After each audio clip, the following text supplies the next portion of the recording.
ਆਪ ਕਿਰਪਾ ਕਰਨੀ ਆ, ਆਪ ਸਹਾਈ ਹੋਣਾ, ਲੰਗਰ ਸੇਵਾਦਾਰ ਭੇਜਣੇ ਸੱਚੇ ਪਾਤਸ਼ਾਹ, ਭੰਡਾਰਾ ਦੇਣੇ ਵਾਲੀ ਸੰਗਤ ਵੀ ਭੇਜਣੀ। ਗੁਰੂ ਮਹਾਰਾਜ ਕਿਰਪਾ ਕਰਿਓ, ਭੰਡਾਰਾ ਚੱਲਦਾ ਰਹੇ, ਸੇਵਾਦਾਰ ਵੀ ਹੋਵੇ। ਨਾਨਕ ਨਾਮ ਚੜ੍ਹਦੀ ਕਲਾ ਤੇਰੇ ਭਾਣੇ, ਸਰਬਤ ਦਾ ਭਲਾ ਸਭ ਦੇ ਦੇਸ਼ਾਂ ਪ੍ਰਦੇਸ਼ਾਂ 'ਚ ਸਿਰ ਭਰਿਆ ਤਰੱਕੀ। ਗੁਰੂ ਮਹਾਰਾਜ ਤੁਸੀਂ ਆ ਵਾਹਿਗੁਰੂ ਦੇ ਸ਼ਹਿਰ ਦੇ ਸਿਰ ਭਰਿਆ ਤਰੱਕੀ।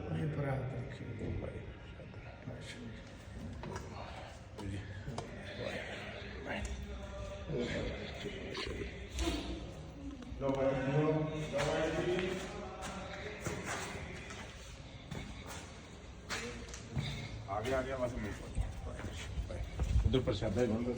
हाँ जी